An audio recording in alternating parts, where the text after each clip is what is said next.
I'm Dr. Robert Davis, family life educator and leadership coach. This is my co-host, R.P. Soriano. Soriano attended Johns Hopkins Carey Business School, worked in the financial industry, and was an international consultant before partnering with me to launch UnBoxed to Lead. Me?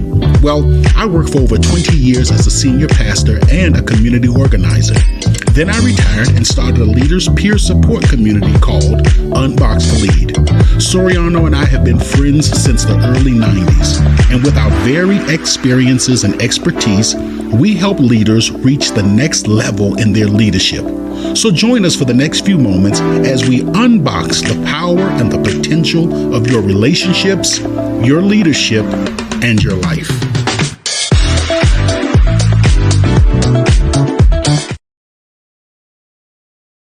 Okay. All right. I'm RP Soriano with Dr. Robert Davis, and we're talking about managing lazy and unproductive employees.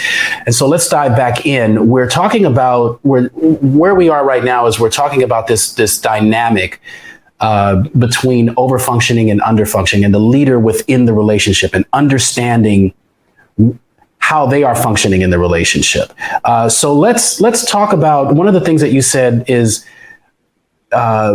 we're talking about this reciprocity, and we're talking about the type of leadership that you as a leader are providing to that organization, and what reciprocity looks like. So let's talk a little bit more about that. Yeah. So there are three things that I have identified that I think will help a leader to really understand what's going on behind the scenes emotionally.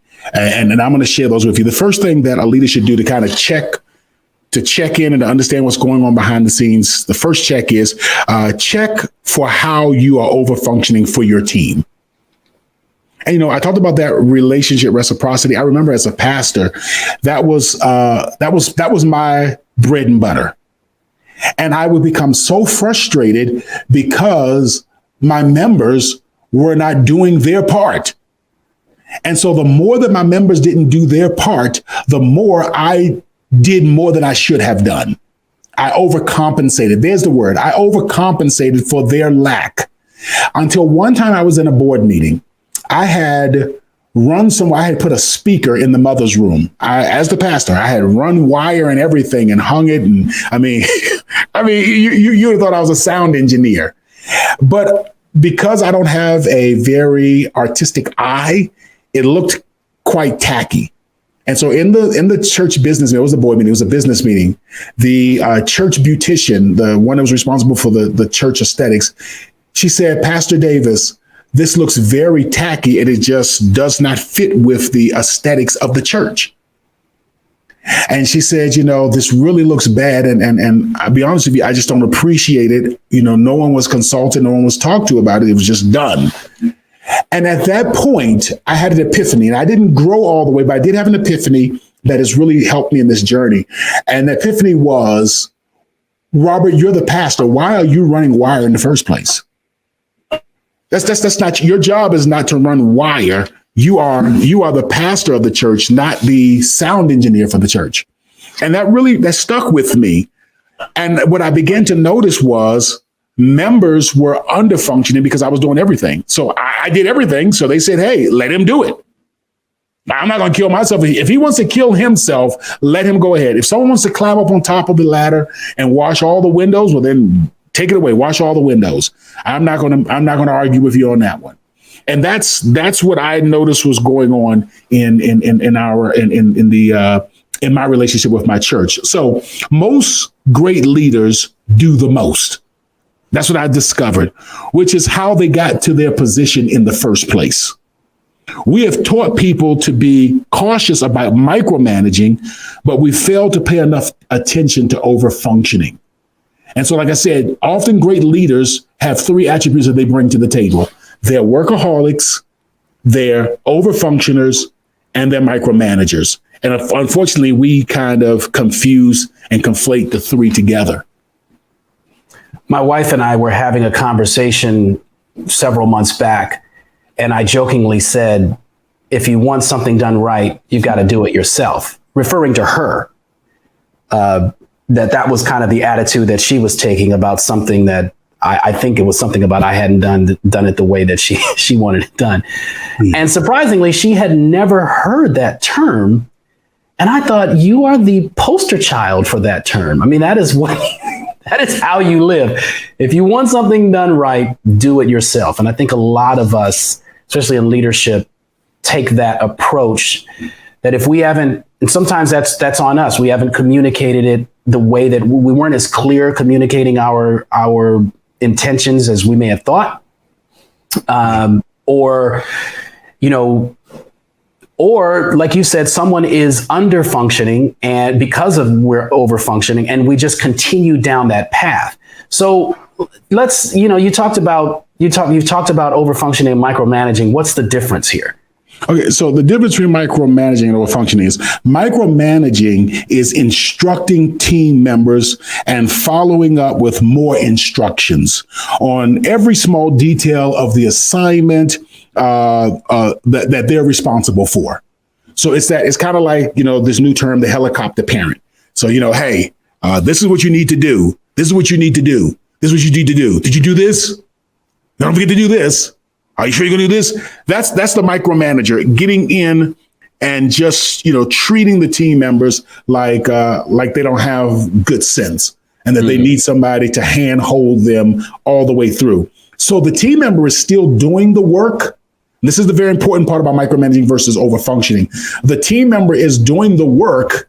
It's just that you're being a nuisance and getting in their way while they're trying to do the work by continually harassing them, bothering them, following up with them, questioning them, giving them further details. Okay, so when I said that I want it done, I mean that I want it on an 8.5 by 11 paper. Well, sir, the only paper in the copier is an 8.5 by 11. I couldn't have used any other paper. Okay, I want an 8.5 by 11 and do it on both sides. But when you get to the bottom, make sure that you put it at 1 inch. Well, sir, that's the standard regulation. Everything is supposed to have 1 inch margins. Okay, that's the stuff we're talking about, where the micromanaging is just hounding the team and staying on the team.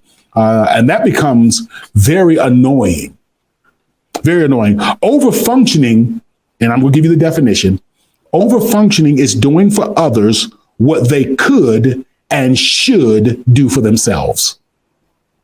Doing for others what they could and should do for themselves. Micromanaging is telling the team every small step to make. Overfunctioning is taking those steps for them. So now you can see how I need to check and say, is the person lazy or am I doing too much? The thing to understand is that overfunctioning, micromanaging are ways that leaders manage anxiety. This is the important thing. You are nervous as a leader when you use workaholicism, micromanaging, or overfunctioning, or any combination thereof. You are nervous as a leader.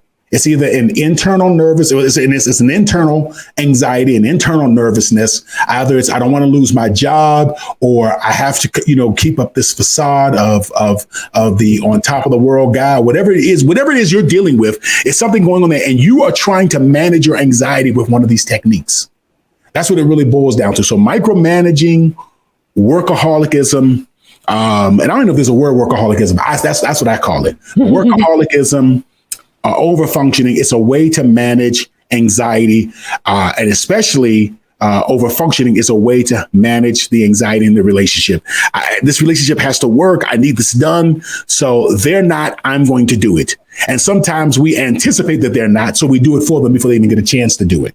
And then we make assumptions about them and become frustrated. But it's one of the ways that we manage our anxiety. That's the point that I really want to drive in. Okay, got it. So before we start to, I wouldn't say accuse, but before we start to go down the path that the person is lazy or unproductive, what I'm hearing you say is we really need to check and see how we are actually functioning in the relationship. And once we realize that, and once we realize why we're doing it, when I hear you saying it's a way to manage anxiety.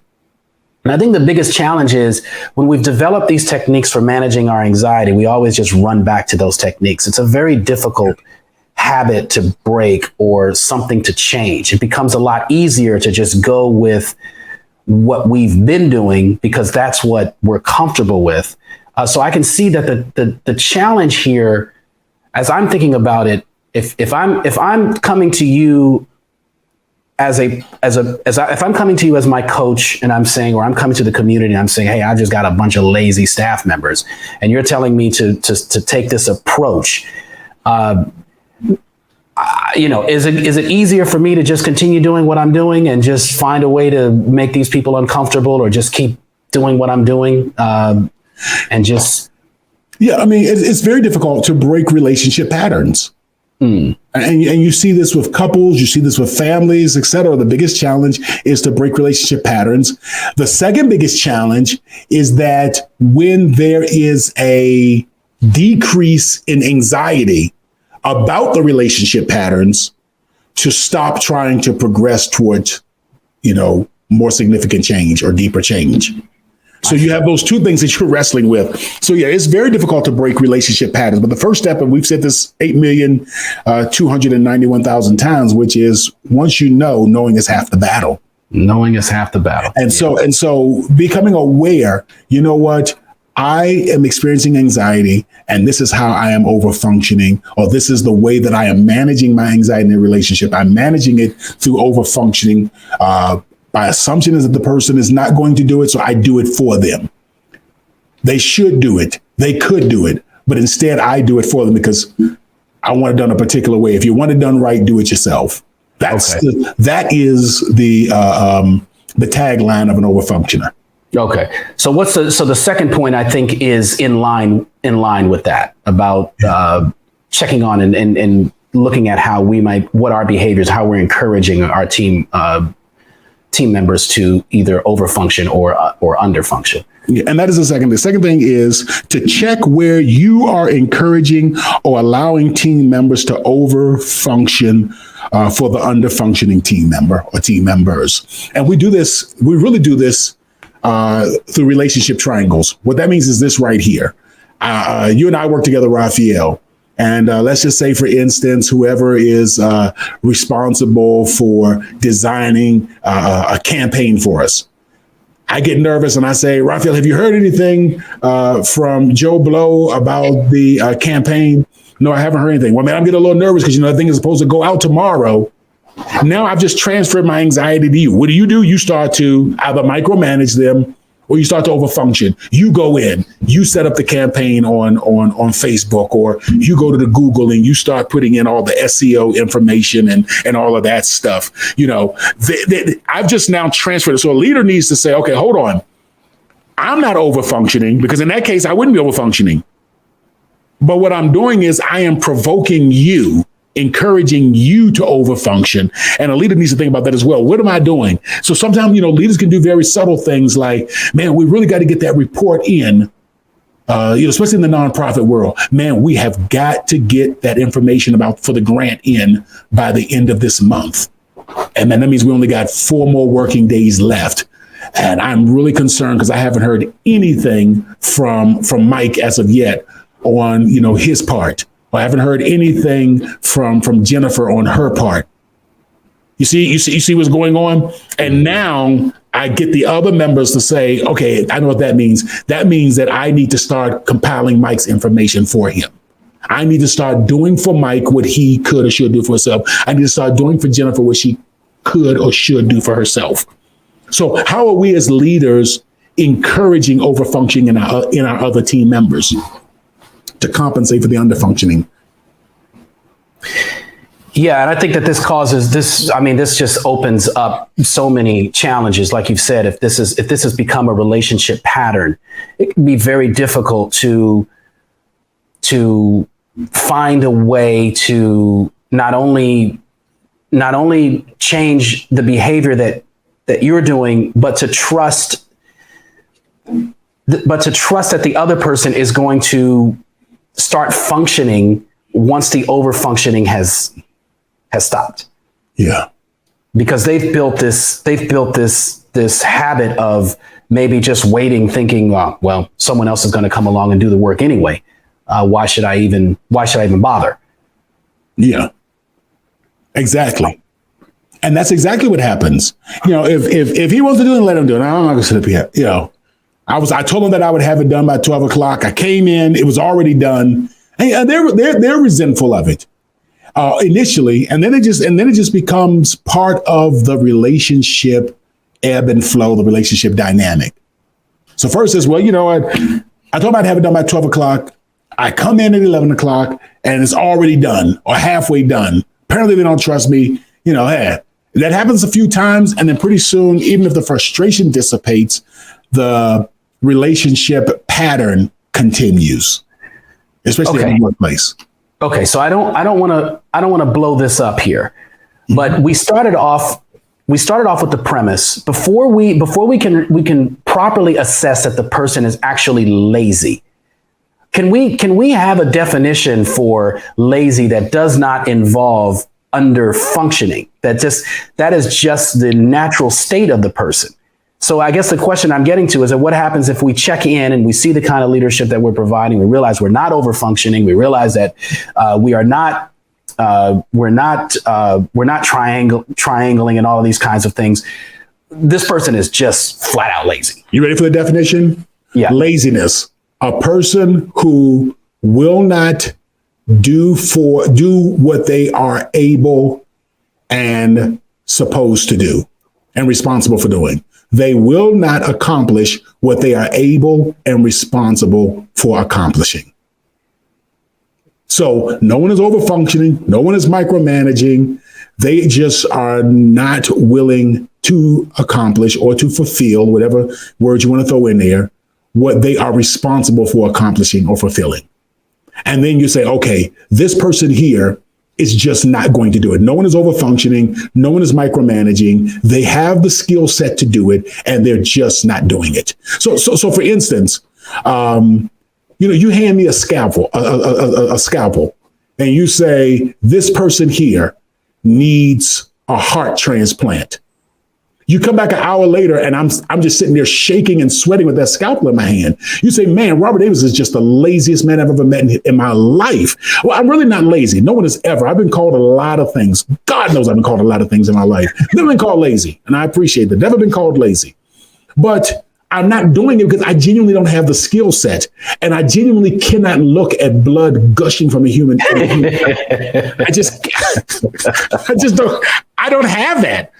And so, so that's another consideration. Is this just something, are we asking of this person something that they genuinely don't have the skills for?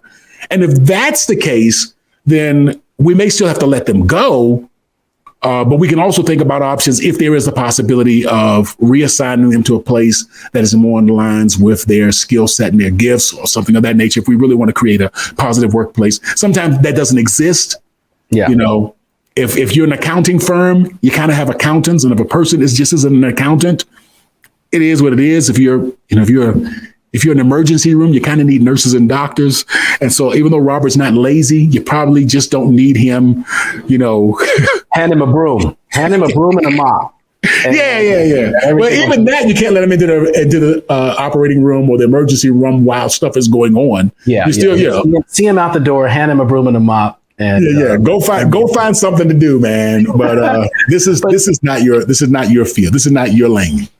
Yeah, and I think I've been in situations both at work and in projects, undergrad and graduate school, where you get a sense of the person's work ethic right away. Once we start determining, who's going to do what, who's going to be responsible for what, and somebody is missing a deadline. This is where no one is over functioning.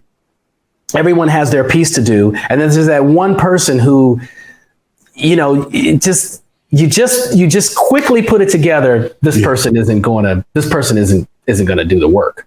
They're just not going to do the work. And when we have a time limit, for instance, on a school project, you have a time limit for something, and even a work project, you just start to realize, okay, this person just has to be dumped overboard.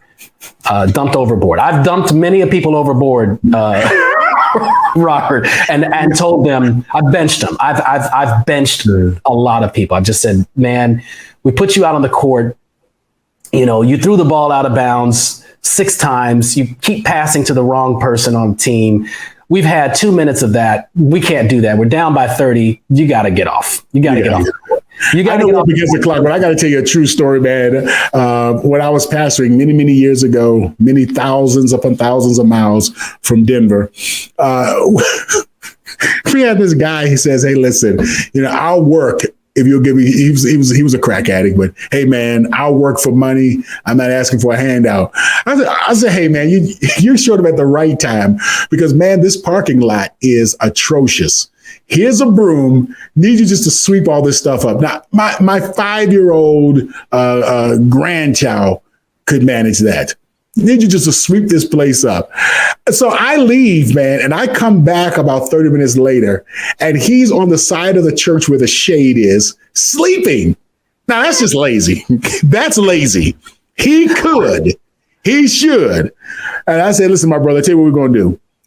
You're going to get up off this church property, and we're not going to give you any money. How about we do that? Because I see what's going on here. You have no intentions on working." But that's the lazy. I was going to, we do these shows, man. And if we had this conversation not on air, I would have, it's amazing to me the inappropriate things that just immediately fly into my mind of what you could have done. And I'll say it. Maybe you should have just given him the money up front and let him go get the energy that he needed, and he probably would have been more productive. Oh, he never came back. I've gotten bit on that one before too. Yeah, I've gotten bit with that one before. Yeah, they don't come back, man. Drug addicts don't come back when you pay up front. I tell my daughters, I say this all the time, and they are probably the hardest working people I've ever met. So every once in a while, they will get a little lazy, and I'll tell them, you can be anything you want to be in life. Please don't be lazy. That's it. And that's my mantra to them. You can be anything you want to be. Just don't be lazy. All right, let's get into the third culprit of this. We've talked about checking in on the type of leadership that you are providing. We've talked about where you should encourage your employees. And so let's talk a little bit about anxiety in the system. All right. Captain Obvious reporting to duty, sir. We've talked about all this. And the third thing is check for anxiety in the system. We've said it 8,000 times, so let's just make it plain. Check for anxiety in the system. Overfunctioning, as we shared before, is a strategy to manage relationship anxiety. So check for what is contributing to the rise in anxiety. And that could be things that you're doing. It could just, for instance, in 2008, everybody was nervous. Every Friday afternoon in 2008, everybody in the office was like, when their phone rang and they saw the little yellow button, the yellow light flashing, meaning that it was a call coming from internal, not from outside. Man, they were sweating bullets and shaking like a leaf. Yeah. And hoping that, man, this is not the call from HR saying, "Can you come in? We need to chat with you for a minute." Everybody in 2008 just about was going through that anxiety. And so if that is what's going on, you have to kind of think about that and take that into consideration. All right. And then there are periods for organizations. You think about, someone who is in event management and they're responsible for managing the halftime show at the Super Bowl. Hey, this is going to be a very highly anxious time, and that's okay. We know that these events, these times, these cycles happen, but a great leader is able to say, okay, we are going through a highly anxious time right now, and let me be aware of that, and let me do my part to try to lower the temperature. So a great leader says to themselves, what are the things that I may be doing that's contributing to the rise in anxiety? I know it's already there. Everybody's already on edge about losing their jobs. Everybody's already on edge about the big project and the deadline. Everybody's already on edge about whatever it may be. What can I do? And how can I manage myself? That focusing on self that you talked about at the beginning of the show. How can I focus on myself and develop strategies on myself for myself to help lower the anxiety? That's what's very important.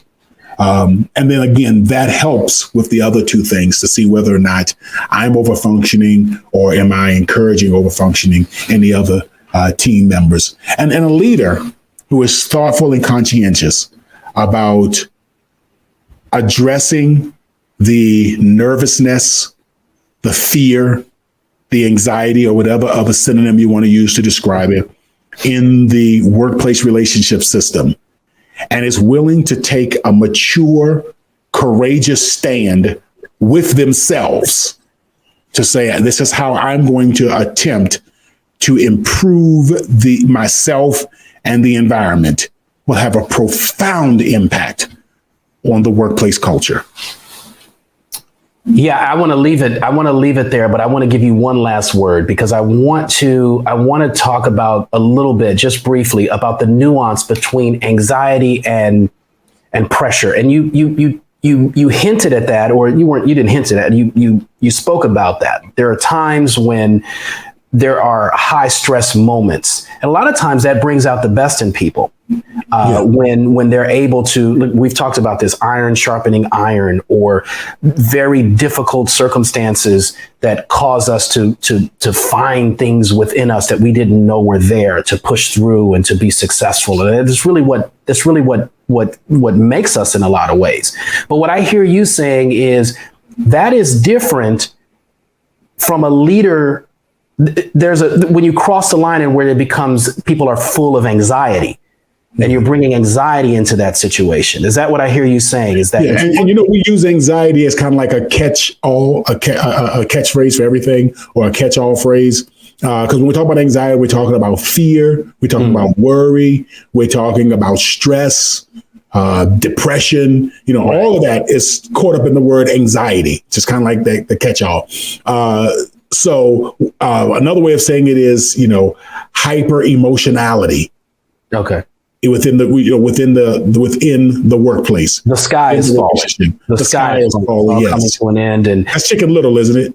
Yeah. I remember. I had my wife actually had a supervisor who told her that one of the problems that she had with my wife was that she did not display the appropriate amount of emotion, and she attributed that to her Asian background.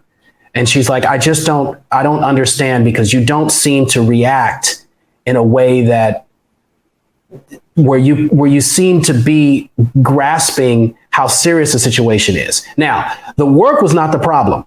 My wife, that was the interesting thing. She never complained about the work, the quality of the work. The work was excellent. What she wanted her to do was to display more emotion, more freaking out. The way that she was. She wanted to see that in her, because she didn't think she was serious unless she saw her functioning that way. Even though everything got done and nothing was late, everything was of top quality, she just said, I can't read your emotions.